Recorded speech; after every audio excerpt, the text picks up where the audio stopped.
Okay, so this video is all about books that I wish I could reread because they were just that good. You know those books that you read that just you just come into reality and you're like, "Ugh, what is this? Take me back." Yes. I have like 10 books on my list that I'm about to share with you guys. I also have like three bonuses. So the plate is full.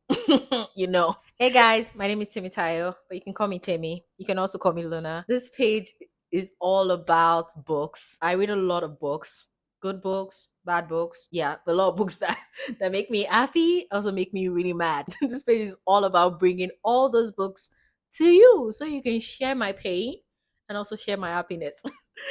Anyways, so let's just get into it. So the first on my list here is a book that has been out for like the longest time. I think it was out when I was back in school, but I never wanted to read it because it wasn't done, but now it's done. And I'm glad I waited because it's so good. And one of my book husbands is from this book. And the name of the book is what? Throne of Glass. Uh, oh my god, this book is so good. This is one series that the female character is so good. I always argue that I feel like female writers do not know how to write female characters. They write phenomenal male characters, don't get me wrong. But you see, their female characters, they're always so weird. Like, I don't know. I'm like, do you behave like this? But for this Throne of Glass series, I don't know how she did it. It was so good. The female character herself, it's not even only her. And I think because it was like multiple POVs, and I think when you want to do a big series, it should be multiple POVs. Like let us see from different perspective. It just makes the journey worthwhile. And this particular series did it well. And I think what really makes it so unique and so good is that it didn't start out as as a 5 star. The first book was definitely not a 5 star. I think it was either a 2 star or a 3 star. Like it was not that great. Like it wasn't terrible, but it wasn't great. But the build up was very good. It kept getting better and better and better. And you see the two last books. Empire of Storm and what? Kingdom of Ash. See, can you see? Can you see? Goosebumps. I can. Anyways, if you've not read that series, please read it. Like I know that the Throne of Glass, especially the first book was such a snooze fest. Like it wasn't great, it wasn't good. Even the second book wasn't good, if I'm being honest.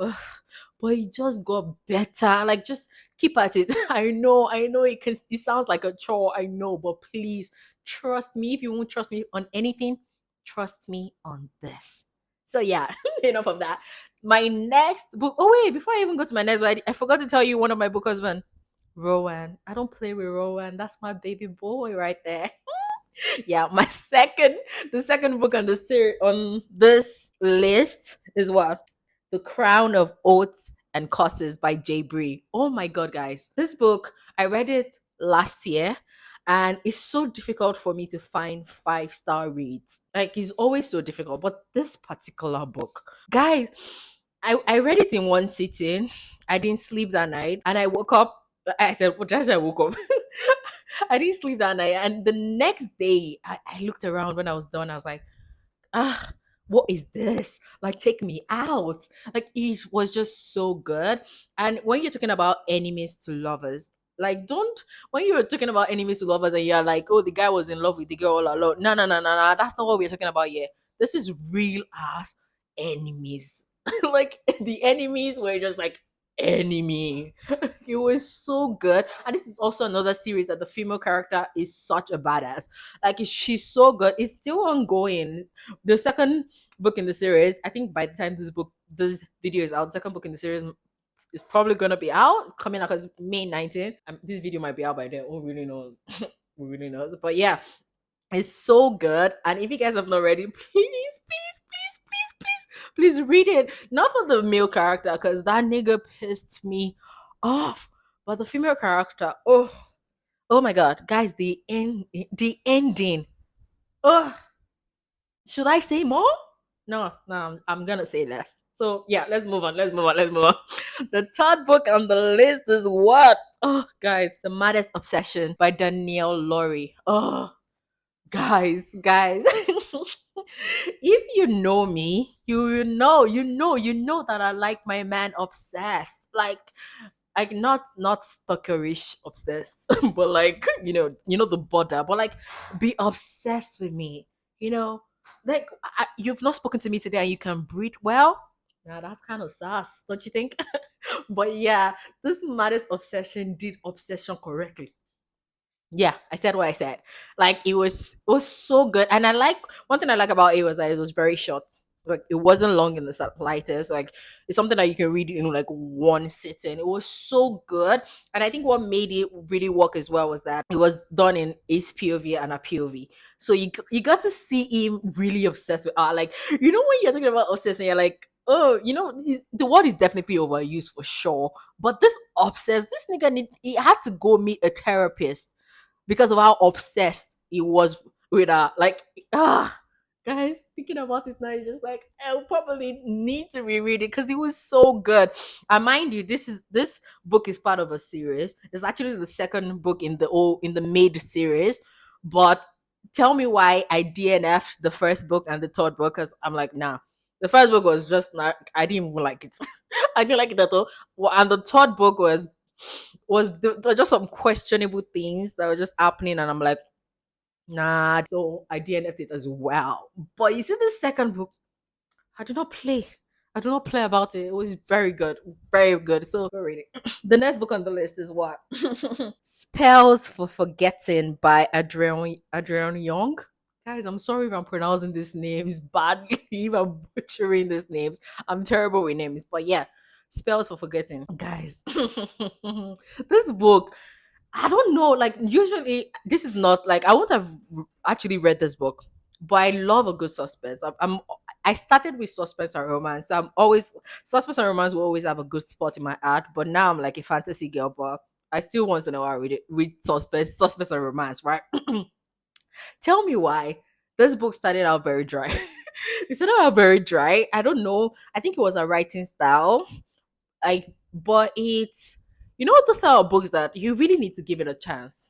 But the moment you give it a chance, you're like, I should have given you a chance earlier. It was so worth it. Like it was so good. And I think one thing that she did really well, the writer did really well, was split the story. I think she split it into two or three. Please don't quote me. Don't quote me. But like when it was younger, the two characters were younger, and when they were older, before the crime and after the crime per se, I think. And I think that was why it was so good because the first part of the book felt like a different book entirely. I think that's why it was so good because when you read that first part, it kind of feels like you've finished the book. It left you like filled, I don't know if you get me.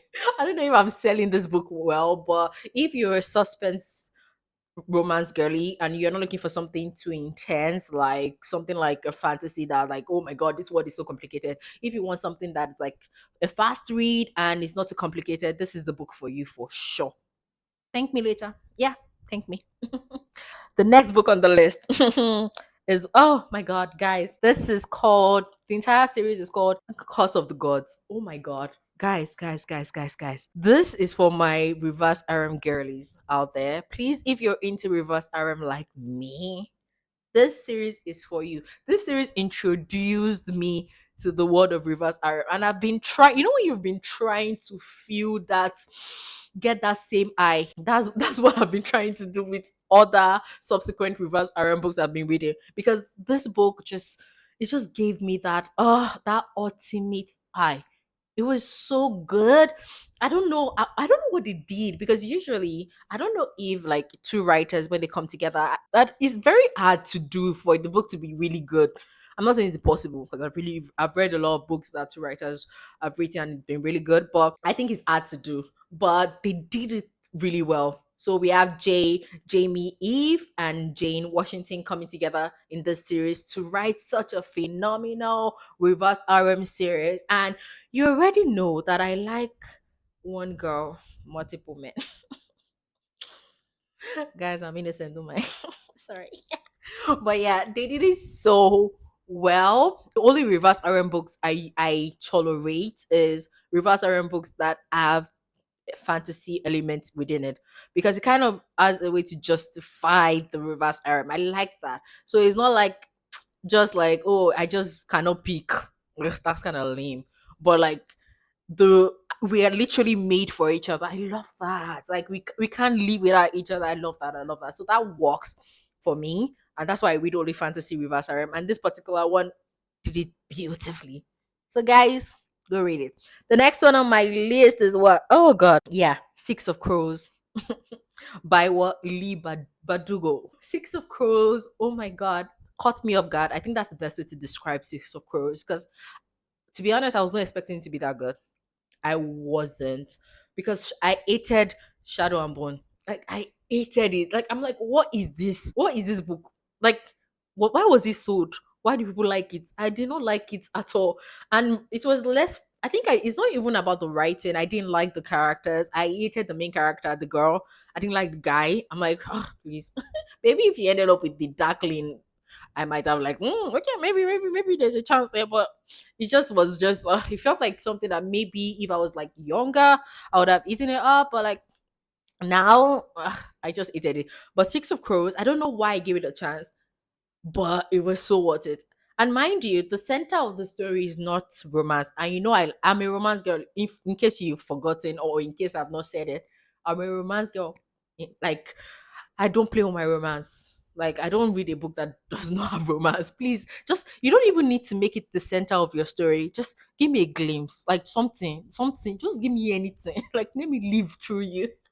So yeah, I'm a romance girl, and this book, like the romance was just like let's not even count it, but it was just there. It was just sprinkled there, like just take something, and I love it. I love it. The storyline was so good. The characters, and I think that's really what helps the book. The characters were just beautiful.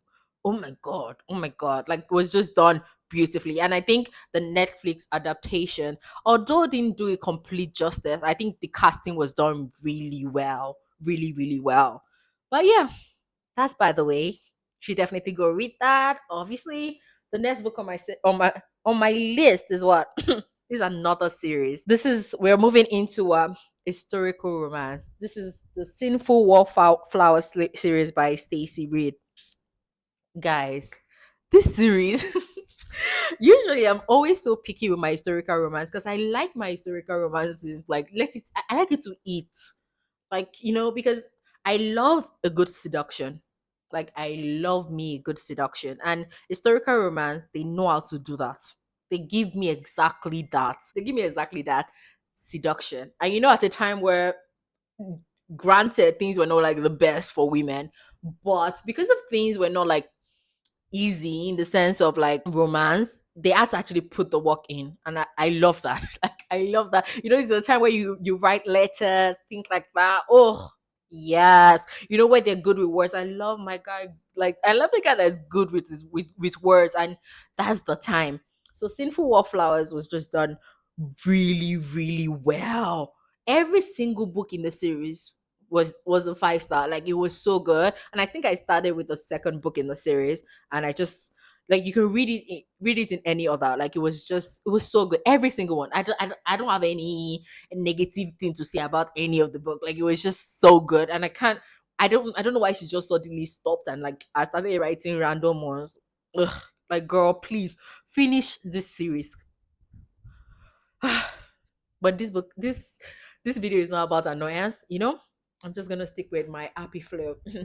So yeah, the next book on the list is, oh god, yes, this. I know you guys will. I will say this series and you guys will look at me like, oh, so typical. You're so irregular, girl. I know. I take that as a compliment because yes, I'm a regular, babes. You're not gonna get anything different here. I'm sorry. Like if you're looking for something unique, you're not gonna get it here. And the book is what the series is what Akota series by who? By the one and only Sarah J. Maas. Oh my god, guys! See, this is where we find my second book husband, Rain Sand. Oh my god, that's my baby. That's my baby. If I could, if you could just carry one guy from one word, I'll take him. I would take him. Cause what you got one thing you need to know about this series when you're going into this that the first book of the series is absolute shit. Like absolute shit. I actually DNF'd it when I read it initially but I read The Crescent City, and she introduced Vincent, and because she introduced him like at the end of the second book in Crescent City, I had to read Akota series because I'm like, oh my god, consider me influenced. Okay, I'll read it. So I read the Akota series, and I was like, I pushed through. And guys, it was such a struggle because that first book was a mess. It was like it felt like a different writer wrote the first book and the second book. Like that's how distinct it was. It was the first book was like what is this? And I think it was also because majorly because it was written from only one POV. It's so difficult to write a book from one POV, and a big book for that matter, like a fantasy book, and you want to write it from one POV. It takes a lot of guts.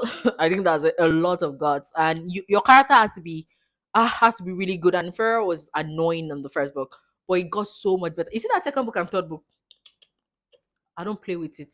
Like I had to reread it. Like it was so good. I know I've been seeing that since, but it was so good. Guys, take me back. Take me back to when I've not read it because it was so good. I want to reread it. Oh, so when people are like talking about the series, just believe them. Okay, don't be trying to stand out and like I'm not like other. Please, go and sit down. Yeah, okay. Just give it a chance, please. Like that first book was rubbish. We don't accept the first book, but you see the second and third. But you can see the way I'm not mentioning Esther book because girl, girl, the book was good. I'm not gonna don't tell me, I'm not gonna say it wasn't good, but it took a lot of convincing. Like I had to go and rest. I had to even listen to the audiobook because I could not tolerate that character. But she grew on me later on, especially with the recent Christian City adaptation. Adaptation? Ugh. The Christian City book, new book.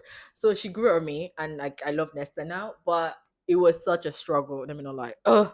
Yeah, the next book on my list is oh god, guys, The Serpent and the Wing of Night by Carissa Brunbelt. Guys, I know I'm shouting about this particular series, but I'm not ready to go second book in the series because I'm scared that she'll ruin it for me. Because right now, for some reason, writers are writing shitty second books, like they're just ruining it. Like Fourth Wing was good, but you ruined it by with Iron Flame. Like what is happening? I don't know. It might be because of like the publishing out. I don't know. Maybe they are rushing them and they are not taking their time. You see the recent release of Sarah J. Maas Christian City was I hated it. I'm like, what even is this? It doesn't read like the characters were so annoying.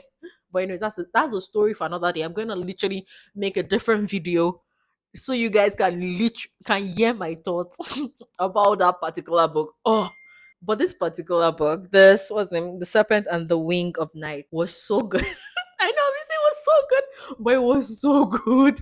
I remember that night vividly when I was reading it. I did not sleep. I couldn't sleep because it was that good. And I felt like from the very beginning, it's very hard to find a book that will grip you from the beginning. But this book did exactly that.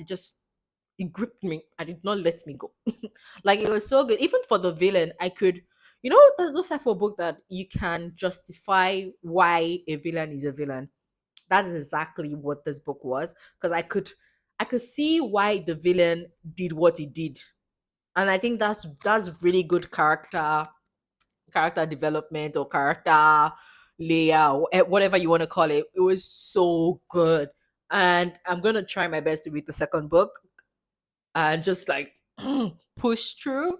But if you have any thoughts about the second book before I get into it, please drop it in the comment section. I really would like I want to know if it's worth it or if I should just not do it. Thank you. So we've come to the end of the road, the final book in the list. In the list? On the list. Guys, English is so difficult. Ugh. Anyway, the final book is Dune by Frank Herbert. Guys, I know this is so like out of tea. This is like unusual. It's so different from all the books I've listed. It's like, oh my god. But Dune. And like it's so weird because when I read Dune, I think I read it because I found out that it was one of the hardest book to adapt. And I'm like, why is this so hard? Like, please let me know. I want to know. I'm curious. So that's when I read it, like way before it came out, like way before the movie came out and all of that. So I read the first book and I was like, wow. Like I remember writing a blog that period and just talking about page turners, that there are some books that are good, but they are not page turners. But this one was such a page turner. Like you know, some books that you just sit and just you can't just help, you can't drop it, you can't do anything, you can't eat, no, you can't sleep, you just have to finish it. That's literally what I call a page turner. And Dune was such a page turner, and I think the movies did they did it justice with the casting. They did well. They did really, really well. Granted, they changed some things, but it wasn't like I didn't have any issues with what they changed. It was really good. It was just really good. So, guys, let's move on to the bonuses. Yee! These ones are not like I want to really reread them, but they are like equally good. They are so good that you should read it. Like, especially if you're bored, you will not regret it. Like, do you get? Yeah, you get my point. Yeah, so the first one on the list is Garden of the Coast by Katie Rose Poole. Yes. Oh my god. This book, you know, I usually run away from YA because I'm obviously not a child anymore, and childish things now annoy me because I'm like, please, why guy, why can't you just talk about it? So I just run away from YA now. But this particular book, I don't know what was so special about it because it's a duology. The second book is coming out, I think next month. It's coming out June. Is that June or July? I'm not sure. But yeah, it's a duology. And but this particular first book was just done well. I don't know what she did that was so special. I don't know why it was done well. Honestly, if you tell me now that, oh yeah, tell me justify why it was so good. Arrest me. I have no clue. But it was good. It was just good. It was just good. Yeah. The second book on the list is a reverse RM, Ironside Academy by Jane Washington. Actually, not just Ironside Academy, because that particular reverse RM is ongoing, right? It's really good. Like, get into it. The second one that she also wrote is also reverse RM, but it's completed, is Tempest of Shadows. Oh my god. Tempest of Shadows was actually really good as well. I was like, Jane Washington. I'm not, there are some writers that you read one of their books and you're like, I'm gonna avoid you for the rest of my life. This is the opposite because I'm like, you do reverse RMs really well. I think I'm gonna stick with you. That's literally who Jane Washington what is. And the last one on the list of the bonuses is King of Rot by Anna Wong. Guys, guys, this particular book got me into the King of Sin series and got me into Anna Wong in general because this made me read our previous books, and yeah, they're really good as well. If you want to read them, go read them. But this part, I feel like our King of Sin series is definitely superior to any of our series because like it's just so good. I feel like I can see you guys repeating after me and like it's just so good. Yeah, I cracked myself up. But yes, you guys, it was actually so good. Granted, I've not been really impressed by the newer ones that she's just released. There's this one she just released this year, King of Slots. I ate that book. I'm like, throw that in the trash. I think it's because of the characters. They're just so forgettable and was so usual because usually the characters have such chemistry together with each other, but this just did not have it. It was just not given, to be honest. Like I know it wasn't given. The previous one before that, King of Greed had such potential, but it was just done badly. Like I don't even want to remember. No, I don't want to ruin the mood. I don't want to ruin what we have. So I'm not going to talk about it and just like I'm just gonna end this video on a nice, nice whatever, and just tell you guys that expect more of this from me. Expect many more, honestly, because I read a lot. Like I said, I read a lot. Like I'm reading one book now, and I'm also listening to another audio. Like I just want to consume as much content. I'm all for books. I love a good book. And I always say this that because I feel like I need to tell you guys my rating.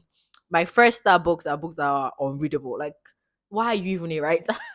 Like, why are you a writer? Please stop writing, and that I'll try to avoid this writer from now on. That's my first star read. My one star read. My two star reads are books that are they have potential. Like the substance is there, like it's there, but just you're just lacking the sauce, you know. But I'll give you something for effort. Like it's just 2 stars, right? 3 stars on the other hand, most books fall under 3 stars. And in fact, one could argue that most writers, all writers, in fact, should aim for 3 stars. Like you shouldn't aim for anything less than 3 stars. It should be 3 stars or more, right? If you can do more than 3 stars, kudos to you. But it should definitely be a 3 star at the very least. So most books fall under 3 stars. They are quick reads. They are books that, they're just they fill in that, oh, they do what they're supposed to do. They tell the story. They're good. They're good books generally, right? While the 4 star reads are phenomenal reads. There are books that could have been a 5 star, but just something like, when 5 star books are like books I just mentioned, they live with you, they stay with you. They are books that are not forgettable. The characters are just like, they make reality pale in comparison. That those are 5 star rates, but 4 star rates are not. They don't make reality pale in comparison, but they are very good. Like the world building, everything was just done boom boom. Was just done really well. Those are 4 star rates. So yeah. So if I give a book on this channel, 3 star, 4 star, 5 star, run, run. Like why are you not reading it now? But you see, 1 star, 2 star, just don't worry about it. Don't worry about it. But yeah, anyways, it was so nice doing this. I can't wait to do more. Oh my god. Yeah. Bye.